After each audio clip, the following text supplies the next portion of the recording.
Hello ladies and gentlemen, welcome back to Aussie Starcraft, where we've been casting games from Dreamhack Winter non-stop since it occurred about 10 days ago. Hope you've been enjoying them as much as we are. This is some more games from the group stages. In the top right hand corner of Whirlwind, as our blue Terran player, it is in fact LiquidTaeja. Now I know we've cast quite a lot of Taeja's games from the group stages, not gonna lie, but I love the little guy. His Terran play is just so awesome. So the top right hand corner is LiquidTaeja, in the bottom left hand corner is Millennium's ForGG. Now when I saw this game I just had to cast it, the reason being, well, LiquidTaeja is A, so fun to watch, but B, Millennium's ForGG is known as the Terran Slayer, so if for those of you that watch the Acer Team Story Cup, you'd be very familiar. Most teams, when they come up against Millennium, whenever they come up against a fairly sturdy Terran opponent, they toss ForGG at him because his TvT is some of the best in the game. Now this game's actually the third game in the series, so there's been 2 games before this. Our players are 1 each apiece. Whoever wins this game will win the series, so we'll see if ForGG can break Taeja's stride here at Dreamhack Winter, or whether Taeja's just going to carry on in just the fine form that we've been seeing from him recently. So ForGG seems to be going gasless at the start, so unlikely that we'll be seeing the sort of traditional Reaper that we see out of a lot of Terran openings. Similarly, we have LiquidTaeja also hasn't grabbed a refinery yet, so looks like we'll be seeing a mineral heavy opening from these 2 players. Actually seeing a command center first from Taeja on the low ground, so that's a fairly greedy opening from Taeja. We'll see how ForGG decides to punish this, grabbing his gas now, so could get a Reaper in due course, probably timed for after a Marine or 2 is out for protection. A lot of Terran players have been punished recently for being just a touch too greedy, knocking out just 1 Marine for protection and then transitioning to other units or a reactor or factory. Got to be quite careful doing that, but in the TvT matchup, things like quick Reapers or an early Banshee could punish that quite significantly. So ForGG going the gas, orbital command almost finished. Taeja's expansion there on the low ground almost halfway, or over halfway completed now. Taeja's gas is well underway, and barracks almost finishing up now. So fairly safe. Taeja's scouting out. He knows that it should be cross spawn now that he's scouted the bottom right hand corner. Though he'll come into contact with these Marines in just a few moments. They just started rallying a few workers down to that expansion, and gonna be building the bunker at the front for some protection. ForGG hasn't dropped his yet, but probably will in due course. Reactor coming up now for the factory. Reactor coming up now for the barracks, likely for use on the factory in due course, but we will see. Marine tank has seen a bit of a resurgence, particularly in TvT. Tanks always held a special place in the TvT matchup, but in other matchups the siege tank hasn't seen nearly as much love in Heart of the Swarm, particularly with units like the Widow Mine in play.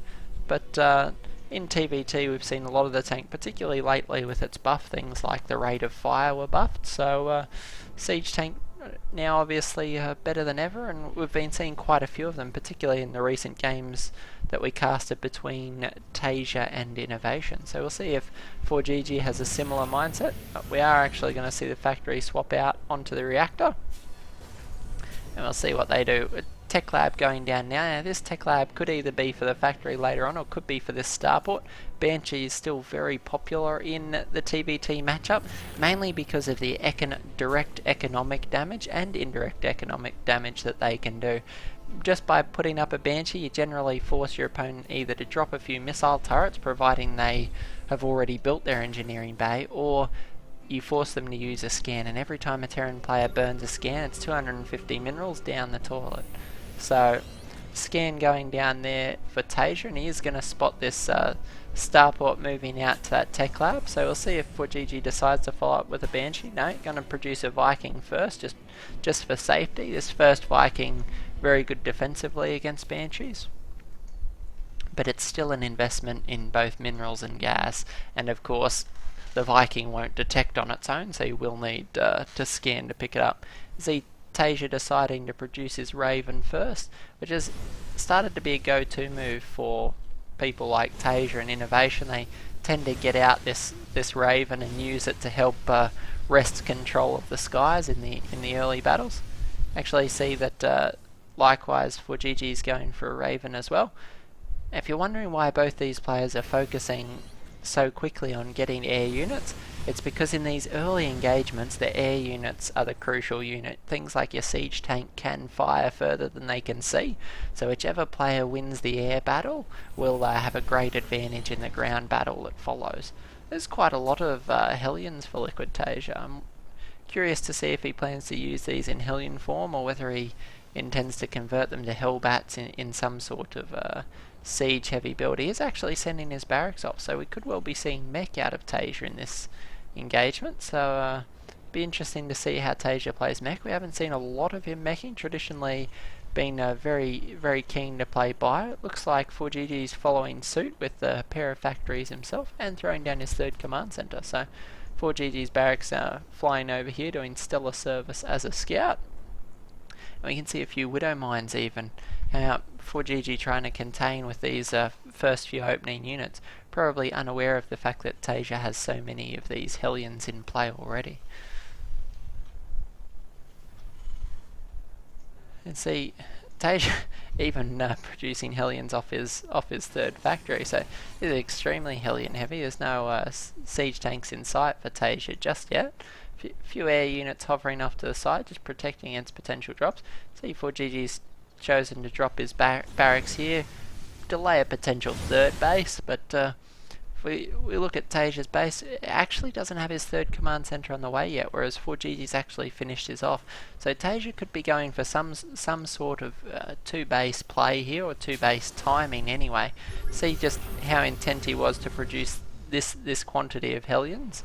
Be interesting to see how he uses these. Blue Flame almost completed, and we see quite a few Vikings and Hellions on ForGG's side. He's actually landed the Vikings, which is an interesting choice, probably wary against potential advances. See a Marine out here scouting for Taeja. Going to engage his Widow Mine here in the middle of it. How on earth is that not? It looks like Taeja's just outside of the grass, so that Widow Mine isn't in fact detonating, but will detonate on these Hellions that are driving over, and there we go, one Hellion bites the bullet. Bit unfortunate for that those Hellions, they took that much damage when we had the sacrificial Marine trying to do the mine sweep for them. It was quite clever how it sat just outside the grass and got Xel'Naga control, but didn't actually detonate the mine, so a little bit of interesting positioning there. Not all the time that you see it like this. You see Taeja actually just forcing his way straight up the ramp with these Blue Flame Hellions, taking a lot of damage from this concave at the top of the ramp, but the Blue Flame doing a massive amount of damage to both Hellions and these supporting workers. A big volley there. We see that a lot of workers went down. 10 workers were actually killed in that battle.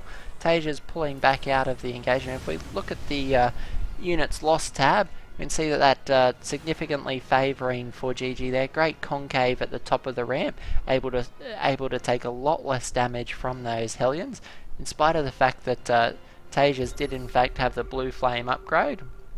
We can see that ForGG didn't have that in place, but it's just all about the positioning. That's one of the things that makes ForGG's Terran play just so very good, particularly in his TvT. Taeja's third base now finishing up as well, and we also have some Thors on the way, so interesting choice. Thors over siege tanks. Seems like Taeja's mixing up quite a bit with the 1-1 upgrades also on the way. If we check the production tab out again and see 1-1 on the way for Taeja, just +1 weapons on the way for ForGG, and a few more Vikings also in production. So if we grab the units tab momentarily, we can see that ForGG definitely holding the air advantage at the moment. 11 Vikings, but a number. Oh, big fight here at the top of the ramp.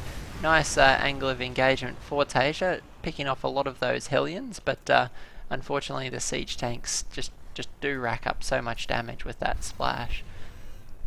Taeja just trying to establish himself a bit here and get the unit composition that he needs. I think he'd want to get his third base established and a little more production. He's still producing off only 3 factories, whereas we see that ForGG's actually gone up to 5 factories already, so there'll be quite a unit disparity in due course. We can see that ForGG's already ahead by 10 supply and likely to continue increasing that lead as we speak.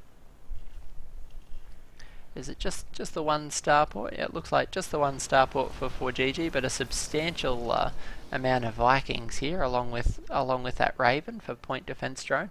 It looks like Taeja may actually be forced back into his base. So Taeja will have got a little bit of a look at that army as it moved out to sweep the Zelnaga tower, but won't be aware of just how significant an air armada that ForGG is actually sitting on at this point. So Taeja, though, these Thors do just tank so much damage, particularly damage from both the tanks and the Hellions, and soak up quite a lot of that firepower. So +1/+1 now finished for Taeja. Bit of an air skirmish here. The point defense drone doing great work, but these Thors are just going to mop up the Vikings so quickly. You see the Vikings even deciding to land here, and Taeja's just had a massive edge in this air battle, nailing a number of these Vikings. Taeja's going to be able to force the retreat. We can see Taeja transitioning now into siege tanks. Has a few siege tanks in position already. What an angle for Taeja here. Siege tank racking the damage. Thor's able to soak up a lot of that firepower. Taeja now able to land his Vikings on top of these units. Fortunately for Taeja, winning that air superiority with the Thors has been crucial, so very interesting dynamic here. Taeja's able to delay the advance of these siege tanks because they cannot see. He can't advance into Taeja's tank line. He doesn't know how few or how many tanks there is. He's actually at a significant unit advantage, but it's very hard for him to tell that. I was wondering at the start, I knew Thors were good for soaking up the damage, but I didn't realise just how much Taeja was investing into winning those air battles, and his positioning here in this battle was quite crucial. The opening volleys from them just melting through ForGG's Vikings, so really interesting engagement there. Certainly not how you'd expect most of those engagements to go. Very counterintuitive. Most of the time when people engage in these giant meching conflicts, it's all about massing siege tanks and hellbats, but you see Taeja prepared for that battle in advance with the Thors. It wasn't just a whimsical throwaway choice. Intentionally produced the 3 or 4 Thors and got them in a position to effect that first air skirmish.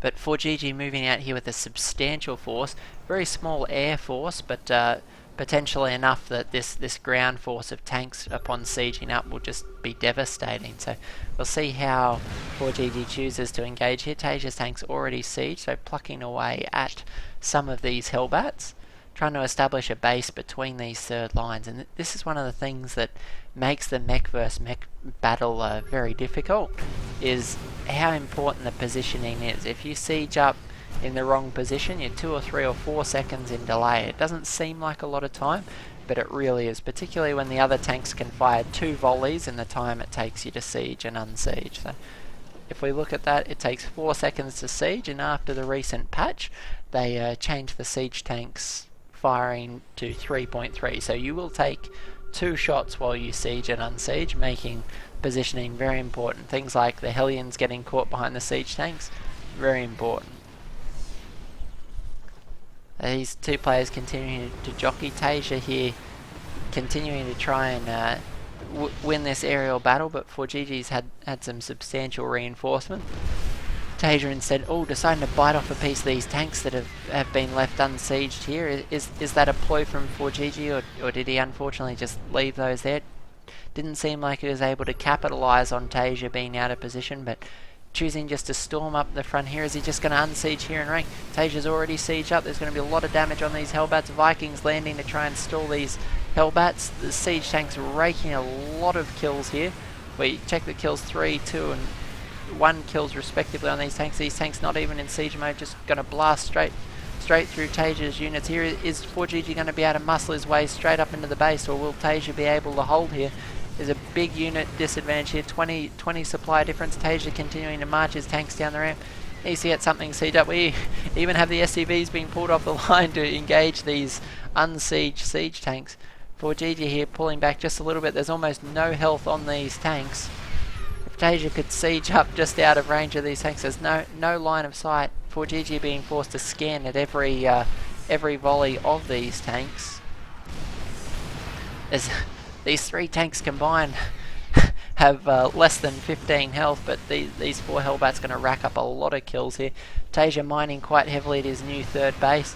Is Taeja able to hold it? The SCV's tanking damage for the siege tanks. How often do we hear that? We have SCVs getting siege tank kills here in what has to be one of the silliest TvTs we've cast in quite a long time. A lot of Hellbat reinforcements for ForGG now, streaming up across the map. Consistent reinforcements moving out here. It looks like ForGG actually has Taeja on the ropes. Taeja's looked so good throughout this tournament. Looks like he's suffering in this engagement here. Taeja's going to have to be careful about where he decides to siege up his own factory, making it very difficult for him to position. ForGG systematically picking apart Taeja's infrastructure and base here, losing a lot of supply depots, forcing the 3rd base off the ground. ForGG's Vikings in a trade out with Taeja. Should be quite even upgrades here. There are 3-3 actually on the way for Taeja as opposed to what is 2-1 for ForGG. So if Taeja can hold out just a little bit longer, he may be able to stabilise. We're going to lose that refinery and a few of the SCVs as well from the splash damage. This 3-3 upgrade though, it's in a bit of peril at the moment. Taeja going to surge forward to try and position and defend that. Siege tanks, pom. Taeja taps out of the game. What a win for ForGG. Managing to break the stride of Taeja, and he's just about the only one to do that so far in these group stages. So ForGG obviously in excellent form. It's TvT impeccable as usual, and showing that he can outmech even Taeja. So very impressive game. Certainly don't want to throw away comments like that on Taeja. Taeja's been very good play consistently throughout Dreamhack. Looking forward to some of the finals and semi-finals rounds that are up ahead. ForGG obviously in great form as well. So congratulations to both these players on a game of well played. We'll be moving on to cast some more games. Is going to be a Liquid Hero game up next. Very excited to cast that. Best of 3 decider from him, so make sure you don't miss that one on the channel. Both these games will be going up tonight, so I hope you're enjoying them.